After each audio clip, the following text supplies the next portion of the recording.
बिस्मिल्लाहिर्रहमानिर्रहीम। अस्सलाम वालेकुम। मैं हूं समरीन और वेलकम करती हूं आपका समरीन इन द किचन में। शहरी स्पेशल मेन्यू लेके आई हूं आप लोगों के लिए। दो रेसिपी शेयर करूंगी। फ्रोज़न पराठा बनाना सिखाऊंगी और इसके साथ हम बनाएंगे अफ़गानी ऑमलेट, जो कि बहुत डिलीशियस बनता है बहुत कम इंग्रेडिएंट्स के साथ। और इन पराठों को तो बना के आप सेव कर सकते हैं पूरे महीने के लिए।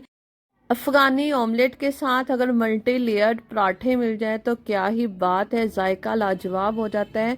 बहुत आसान और कम वक्त में बनने वाली रेसिपी आप लोगों के साथ शेयर करूंगी इंशाल्लाह। चले जल्दी से इसे बनाना स्टार्ट कर लेते हैं। सबसे पहले पराठों के लिए आटा लगा लेते हैं। जी फ्रेंड्स, मैदा लिया है मैंने 2 कप। आप चाहें तो इसकी जगह आधा आटा गेहूं का और आधा मैदा लेके इसे बना सकते हैं। इसमें नमक ऐड किया, आधा चाय का चम्मच पानी ऐड करेंगे। थोड़ा थोड़ा पानी ऐड करते चले जाना है और हमने सेमी सॉलिड सी स्मूथ सी डो रेडी कर लेनी है। पानी लगा के आपने आटे को बिल्कुल नहीं गूंदना। इसमें 1 टेबलस्पून में घी ऐड करूंगी।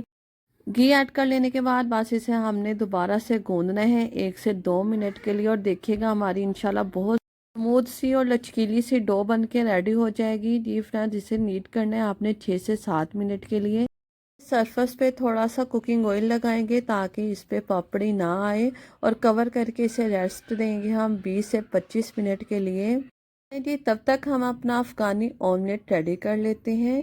इसके लिए जो इंग्रेडिएंट्स चाहिए, टमाटर चॉप किए हुए हैं यहाँ पे मेरे पास 1 कप, प्याज लिए हैं मैंने चॉप किए हुए आधा कप, और आलू है मेरे पास यहाँ पे तकरीबन 1 से 1.25 कप, जिसे एक बार ही कट कर लिया था। चलिए इसे बनाना स्टार्ट करते हैं। एक पैन में कुकिंग ऑयल ऐड किया है मैंने 1/4 कप, 1/4 कप। सफ़ेद जीरा ऐड किया है आधी चाय का चम्मच। जैसे ये कड़कड़ाने लगे इसमें हम ऐड कर देंगे बारीक चॉप किए हुए प्याज। खाने में बहुत कम इंग्रेडिएंट्स दरकार होते हैं, लेकिन इसका जो फ्लेवर होता है, जो टेस्ट होता है, आम ऑमलेट से बिल्कुल हटके होगा। प्याज को हम फ्राई करेंगे 3 से 4 मिनट के लिए मीडियम टू लो फ्लेम पे, ताकि इनका जो मीठापन है वो ख़त्म हो जाए। बहुत ज़्यादा गोल्डन ब्राउन बिल्कुल नहीं करना, बस 2 से 3 मिनट के लिए मैंने फ्राई किया है। अब इसमें मैं ऐड कर दूंगी टमाटर 1 कप। अफ़गानी जो खाने होते हैं उसमें टमाटर बहुत ज़्यादा इस्तेमाल किए जाते हैं, इसका जो टेस्ट है बहुत एकदम मुख्तलिफ होता है, लेकिन खाने में बेइंतहा लजीज होता है। जी, टमाटर मैंने फ्राई किया 2 से 3 मिनट के लिए ताकि ये सॉफ्ट हो जाए। नमक ऐड करूंगी इसमें मैं आधा चाय का चम्मच। पीसी काली मिर्च ऐड करेंगे आधा चाय का चम्मच। नेक्स्ट चल के आप अपने टेस्ट के अकॉर्डिंग नमक देख लीजिएगा। इसमें हम ऐड करेंगे लाल मिर्च और ना ही हल्दी पाउडर वगैरह ऐड करेंगे, कुछ मज़ीद ऐड करने की ज़रूरत नहीं है। डीप फ्राई इसे फ्राई कर लिया 1 से 2 मिनट के लिए। अब इसमें मैं ऐड कर दूंगी आलू जो मैंने कट करके रखे हुए थे। आलू जो है आपने बहुत मोटे नहीं कटिंग करने। आलूओं को भी हम फ्राई कर लेंगे 1 से 2 मिनट के लिए तमाम इंग्रेडिएंट्स के साथ, जिससे इसका जो फ्लेवर है वो डबल हो जाएगा। ऑमलेट तो आप लोगों ने बहुत ज़्यादा ट्राई किए होंगे, लेकिन मेरे कहने पे एक मर्तबा इस रेसिपी को ज़रूर ट्राई कीजिएगा। इंशाल्लाह बेहद टेस्टी बनके ये रेडी होगी और आपकी सहरी को तो ये 4 चांद लगा देगी। आलूओं को गलाना है हमने, तो इसके लिए पानी ऐड किया 1/4 कप। कवर करके 10 मिनट के लिए रख दूँगी साइड पे। तब तक हम अपने पराठे रेडी कर लेते हैं। पराठे के लिए लोइयाँ रेडी कर लेते हैं।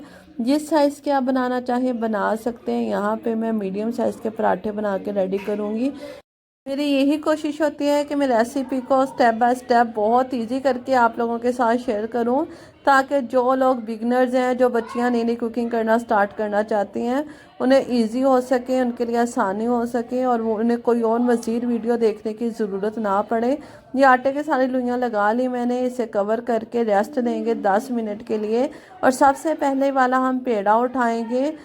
की लेयर्स क्रिएट करने का बहुत आसान तरीका आप लोगों के साथ शेयर करूंगी, जिससे बहुत अच्छी लेयर्स क्रिएट होंगी। एकदम ये क्रिस्पी और मल्टी लेयर पराठा बन के रेडी होगा।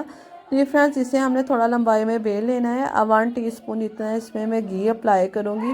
घी ही ऐड कीजिएगा, इसी से ही खस्ता और क्रिस्पी पराठे बनेंगे, ऑयल ना ऐड कीजिएगा। ये लगा के ब्रश की मदद से इसे मैंने अच्छे से अप्लाई कर लिया। थोड़ा सा खुश्का मैदा लेंगे और इस तरह हम डस्ट कर देंगे बहुत अच्छी तरह। और फोल्डिंग बहुत ध्यान से देखिएगा। इसी तरह हमने फोल्ड कर लेना है और थोड़ा सा इसे लंबाई में स्ट्रेच कर लेना है।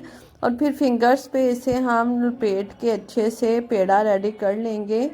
ये आप लोगों के सामने बड़े बड़े होटलों पे बनने वाले पराठे की टेक्निक्स शेयर कर रही हूँ, वो भी इसी मेथड से पराठे बनाते हैं।